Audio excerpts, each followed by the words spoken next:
Yes,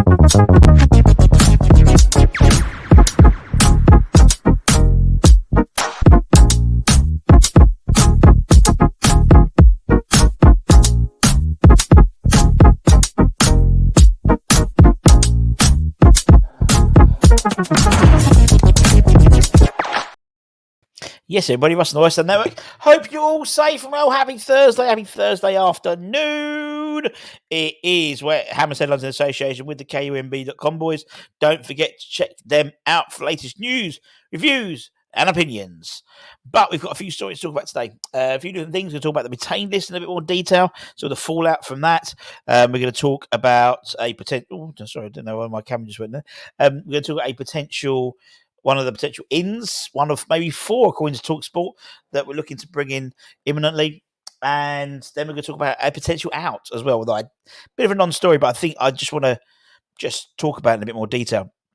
Also, if you haven't seen it, go back to lunchtime. We had Mr. Brazil, not Alan Brazil. We had Tim Vickery, the man from Brazil, the man who knows more about Brazilian players, more about the Brazilian game, South American football, than anyone I know. Fascinating interview with him and Holly. Go and check that out. Really interesting. We talk about Luis Guilherme, Vitor, Bruno. We don't talk about Bruno, but we do talk about Bruno with Tim Vickery.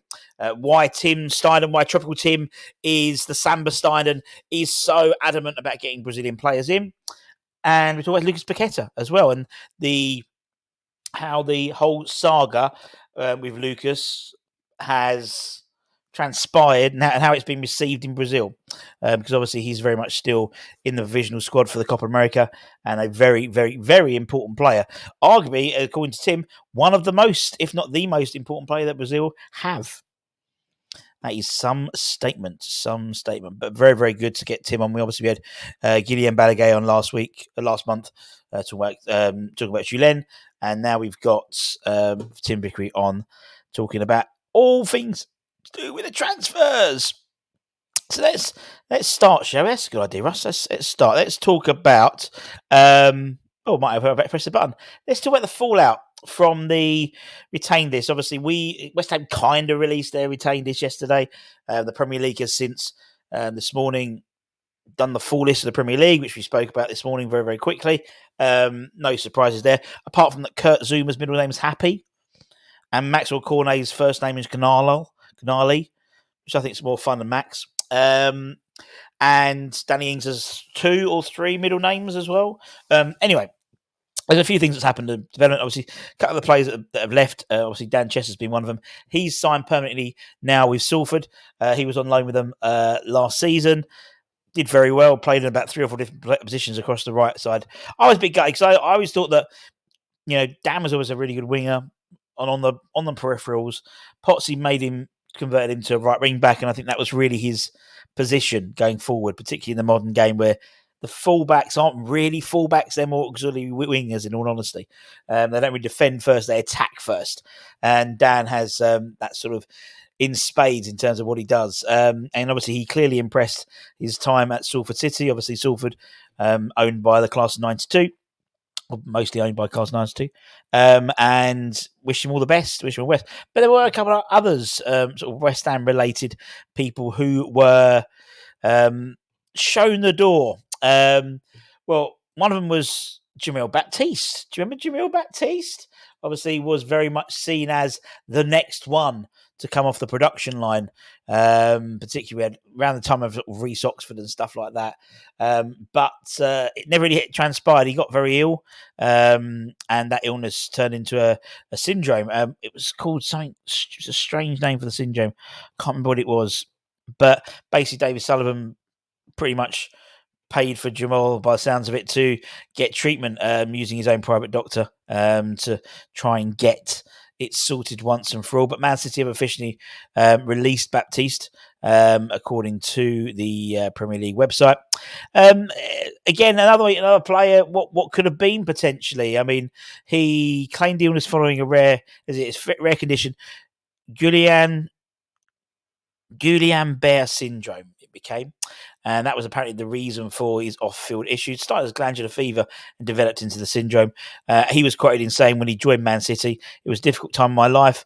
David Sullivan let me see his private doctor, and I can't thank him enough for believing me that there was something wrong in the first place. He trusted me, and I thankfully found out I had an issue which needed to be sorted.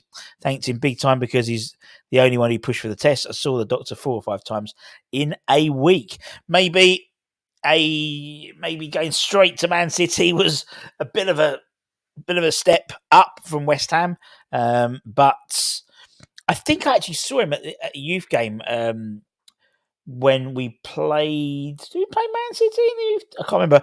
Definitely remember seeing him walking around. So obviously still knows a few of the players associated with the academy. But wish Jamal all the best in finding a new club. Elsewhere, according to our good friend Adam, other West Ham former Hammers who have been released by Premier League clubs. Darren Randolph's been released by Bournemouth. So has Ryan Fredericks. Flash has been released. James Tompkins has been released by Crystal Palace. Dan Potts by Luton. Obviously, Luton no longer a Premier League side, but you know what I mean. Amad Diallo and Chekiate has been released by Nottingham Forest, who apparently need to sell alongside the likes of Chelsea, Villa, Everton, Newcastle by the end of June. Otherwise, they're facing PSR sanctions. But there we go. Elsewhere. Actually, it's worth saying also, in terms of the Ogbonna, obviously the main sort of headliner to leave, so to speak. There were some really nice comments, including Pablo Fornals, who made just a one-word response to him and his leaving video. Let's talk about some potential ins. Obviously, according to Talk Sport, they list 4. They named 4 key signings that apparently Lopetegui wants: Youssef En-Nesyri, Max Kilman, Luis Guilherme, and the Portuguese attacker Jota Silva, according to Shane Thomas on The Athletic.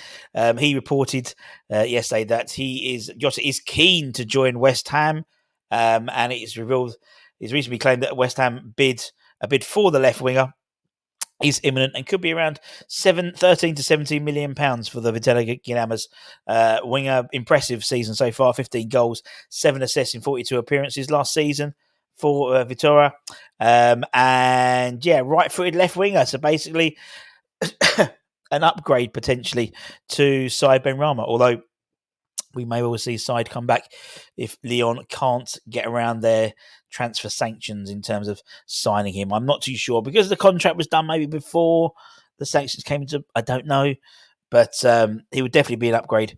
Very skillful and an impressive turn of pace as well.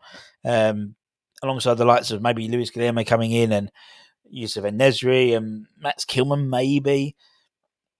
I'm starting to get excited. Things are starting to move. Obviously, we've still got a couple of weeks until the actual transfer window actually opens, and we've been linked with almost 90 players already. But I know it frustrates some people, but I always get excited with the transfer rumor rate. The old transfer rumors always have done. And Fine a potential out in the shape of Emerson.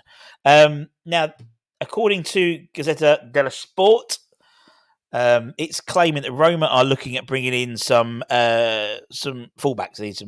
Need some fullback, particularly left fullback, and they're looking at 2 of their former players as options. It was claimed in the article that Roma are interested in considering a move for either Emerson or Lucas Digne from Aston Villa in the coming months. Digne actually spent a season on loan with Roma before Paris Saint-Germain, before moving back to the Premier League.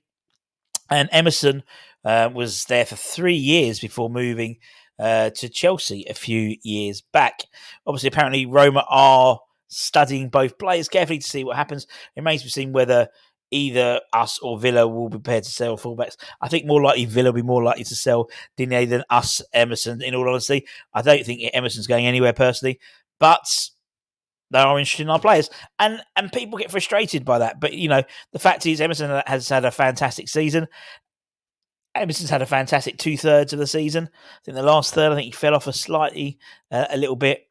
But he's probably of that glut of signings we did at that time is the only one who's still around. Actually, Areola's still around as well.